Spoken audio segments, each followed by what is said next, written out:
Over the last few months, I've gotten some comments on my other videos with questions about shipping. Everything from how to set up your Etsy shipping profiles to how to deal with shipping issues like lost packages or delays with shipping in general. And over the next month, I'm going to release a series of videos talking about each of those specific issues when it comes to shipping for your Etsy print-on-demand shop. In this first video, we're going to start with your shipping strategy, which is going to be mostly about setting up proper shipping prices for domestic and international shipping. Then we'll cover information about setting up your actual shipping profiles correctly. And then lastly, I'll do a video about handling shipping issues. So if you're interested in one of those, check the links in the description, as well as links in the top right corner of this video throughout. And if you want to know about how to come up with your general shipping strategy and shipping prices, then stick around and let's get into shipping for your Etsy print-on-demand shop.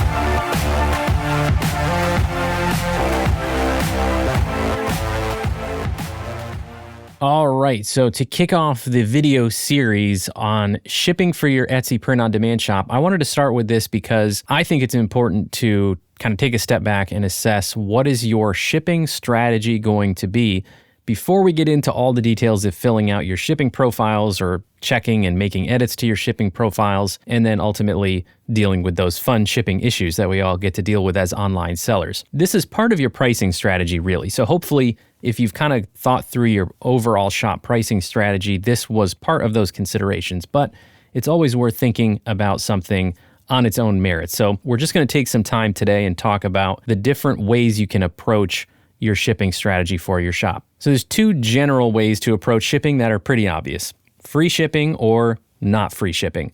Free shipping, pretty self-explanatory. The only caveat there is that with Etsy, you also have the free shipping guarantee, which I do have a totally separate video about because that's worth having a separate conversation. So check the description for the link to that video, and I'll also put it in the top right corner if you want to check that out. So if you're doing free shipping, basically you're just building your cost of shipping into the price of the item. Now for some items, that actually is a great strategy. I personally do free shipping for t-shirts, sweatshirts, hoodies, pretty much most apparel items, as well as items like stickers. Now I have sort of a philosophy about shipping that helps me decide whether to do free shipping or not free shipping for an item or a category of items based on the ratio of the shipping cost to the price of the item. I believe, personally, this is just my opinion, I believe that when the price of an item gets to be too great in relation to the price of the actual item, that's really when buyers start to have that second guessing, abandoning the cart type of a thing. And if you think I'm overthinking this whole deal and think that free shipping or not free shipping is basically just pick one and go with it, consider this study from 2020. This is on a Shopify blog post, but it wasn't actually conducted by Shopify. I'll put a link to this in the description if you want to read the rest of this article. But basically, there is a study from 2020 of about 4,500 US adults asking for the reasons why they have abandoned their shopping cart in an online shopping experience. And by far, the number one reason that took over all the other categories by almost double was extra costs being more than they wanted or more than they expected. So that includes shipping, taxes, and fees. So don't think that people won't abandon their cart if you're charging too much for shipping. So we're going to spend the bulk of the rest of this time talking about the strategy around charging for shipping.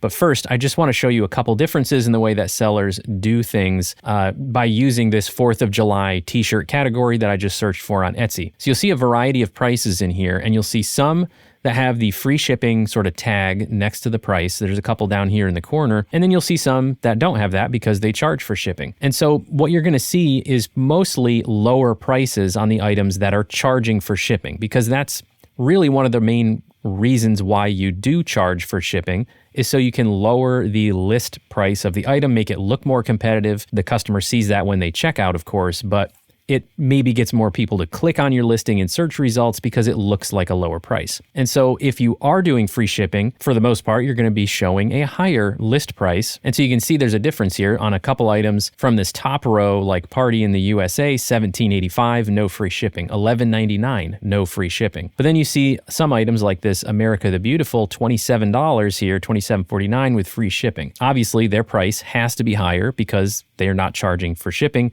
Either way, the customer is paying the same. So pretty much coming down to psychology and marketing preferences. But there is a combination which is interesting that you can do. And that is this kind of reddish t-shirt here on the far left. It has the free shipping tag, but it also has a list price of $8.99. You may be wondering, how could they charge $8.99 for a t-shirt with free shipping? And the answer is that they're adding in another pricing/marketing strategy on top of free shipping. So let's look at the actual listing. You'll see what I mean. If you go to the size options here, you'll see this is one of those combination listings where they've got unisex, youth, women's, baby bodysuit, multiple products in one listing, and they're all under the size options here, the size variants. Notice the unisex t-shirts are not $8.99, they're $14.99, as are a lot of other things here. There's one product variant, and it's a baby bodysuit, and it's not even every color, it's just the white baby bodysuit that is $8.99. Etsy shows the lowest price of all of your variants in search results, and so this is a strategy that some sellers use to get clicked on and then still charge, the price they want to charge.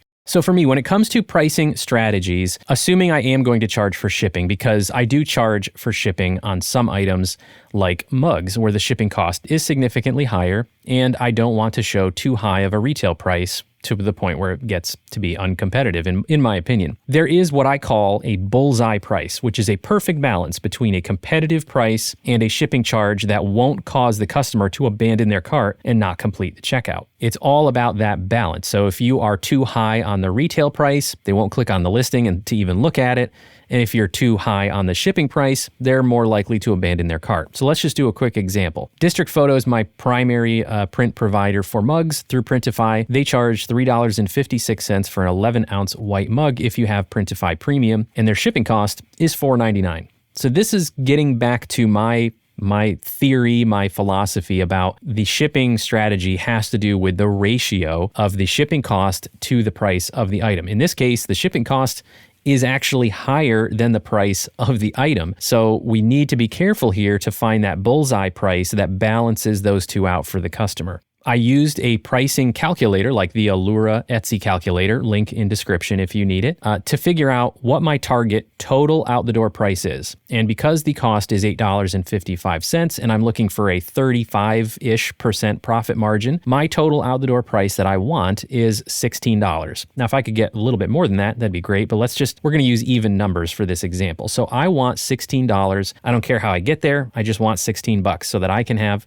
a $5.48 profit after the Etsy fees are taken out. So if I were to charge $16 retail with free shipping, in my opinion, after looking at all of the different sort of niches that I plan to be having mugs in, I'm seeing a lot of mugs out there listed for $10, $11, $12, a lot of $9.99, a lot of $12.99. There are certainly some that are $16, $17, or even $20, but for the most part, those tend to be the ones that are hand painted or are personalized that you can put your name on or your own picture on. And so naturally, they're going to charge a little bit more. So $16 might mean I don't get clicked on as often as I want to because there's so many competitors around me charging less than $16. So that's not the bullseye price for me, in my opinion. Now, if we flip that around and go to the other extreme, which would be the customer pays the full shipping charge of $4.99, let's just call it $5 in this case. That means I could lower my retail price to $11, which I would do $10.99, of course. So $10.99 looks very, very low and competitive. But once the customer goes to checkout and they see a $5 shipping charge on there, again, that's not the bullseye price for me, because once you see that an item has a shipping cost that's about half of the item itself in terms of cost, that can start causing some second guessing. Some of that, do I really want this mug? You don't want any of those thoughts to crop up. You just want to breeze through the checkout process. That's not a bullseye price for me because the shipping cost is too close to the actual cost of the item itself. So for me, the bullseye price is balancing those two out. $13 or $12.99 for the actual mug, and then $3 for shipping, or even $3.50. Very few customers will abandon their cart because of a $3 shipping charge. It's just a reasonably low shipping cost. And also, you're still going to get clicks on your listing in search results because $12.99 is a nice competitive price. And this is what your strategy is all about. All right, there's one other thing I want to talk about in terms of your shipping strategy before we move on to the next video and start talking about how to complete and edit and update and things like that in our shipping profiles themselves. This is going to get into a little bit of shipping profile, but I'm not going to go super in depth. I'll save that for the next video. And that has to do with international orders. So all of this conversation about your strategy so far has been about domestic orders. So whether it's United States like it is for me, or whether it's another country, your domestic orders, that's going to be the bulk of your shipping strategy, most likely. You could also be a seller in another country who has an Etsy shop, and you're still primarily selling to US customers if that's what you want to do, and that's totally fine. So in that case, again, it won't be domestic to you, but the bulk of your orders would be in one country. If you're a seller that sells to other countries, whether it's a little bit or a lot, that opens up some new questions and considerations when it comes to your shipping strategy.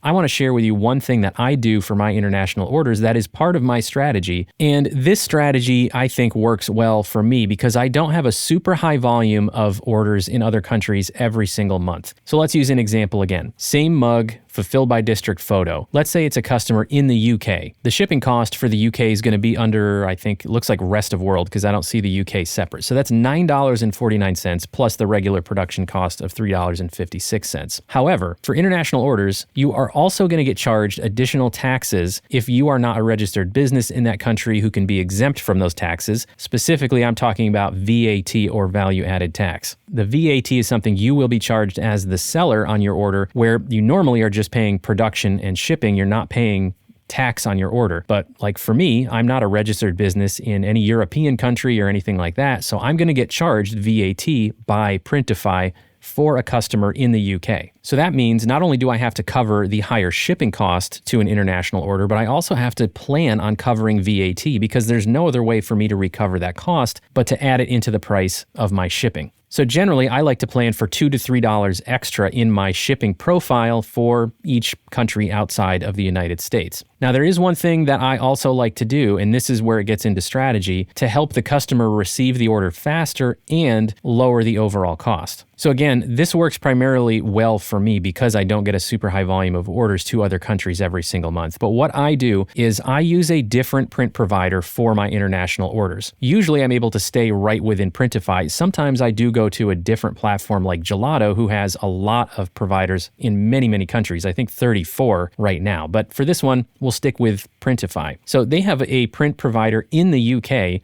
that makes this exact same 11-ounce white mug. Their cost is $4.61, so just a little bit higher, about $1 higher than District Photo. However, their shipping cost to the UK is only $6.99, so significantly less than the District Photo shipping cost. So what I do is I have a draft of the exact same product in my Printify account with the same graphic on it, the same design, and I will manually go in and grab that order. I'll edit the order and swap out the District Photo mug for the mug from this print provider, which is Harrier. I think there's maybe 2 or 3 mug providers on Printify in the UK. And then I will have it fulfilled by that print provider. So now the shipping cost that I am putting in my shipping profile for my mugs is based on $6.99 plus a little extra to cover VAT instead of $9.49 plus a little extra to cover VAT. And that means a lower cost for the customer. It also means they're going to get the order much quicker because it's not going to have to go through customs. Anytime I can get an order fulfilled closer to the customer within their own country, if at all possible, not only does it lower the shipping cost that I have to charge, but it also means they'll get the order faster. And so this is the information I would use when I'm filling out the UK section of my shipping profile. I would base it off of $6.99 plus a couple bucks to cover VAT. And so if you just plan on that being your strategy, it does take a little bit of extra work when your orders are coming through. It also takes a little bit of researching when you're making the shipping profile. But in my mind, it's worth it because I have a happier customer who paid less for shipping and gets the order faster, and I have a more competitive looking price out the door for that customer, which means I'll probably make a few more international sales. Now, if you sell to a very wide variety of countries every single month and your orders are just spread out all over the place, it might make more sense for you to have a platform like Gelato as your primary print-on-demand platform because they have a system where their print providers are all over the place, 34 countries, and they automatically route every one of your orders to the best positioned print provider so that your customer gets their order in the least amount of time possible, and you don't have to worry about any of that. You do, of course, have to make sure your pricing is set up appropriately because you will still be charged VAT and things like that, but you don't have to worry about the manually changing any orders to a different print provider because they're taking care of that for you. All right, so that's it for your shipping strategy. I hope this information was helpful. Do me a favor and hit that like button if you did find this information helpful. And you might want to hit that subscribe button if you're not already subscribed, because I am going to be releasing another 2 videos all about shipping, sort of a shipping series, if you will, this month. The next one will be about how to set up your shipping profiles. We'll go through all the required fields. And then I'm also going to be releasing a video about dealing with those super fun shipping issues like delays and lost packages and missed deliveries and all that kind of fun stuff. So you may want to subscribe if you want to know when those videos come out. And if you're a returning subscriber, thank you so much for all of your support. And thanks again. I will see you in the next video.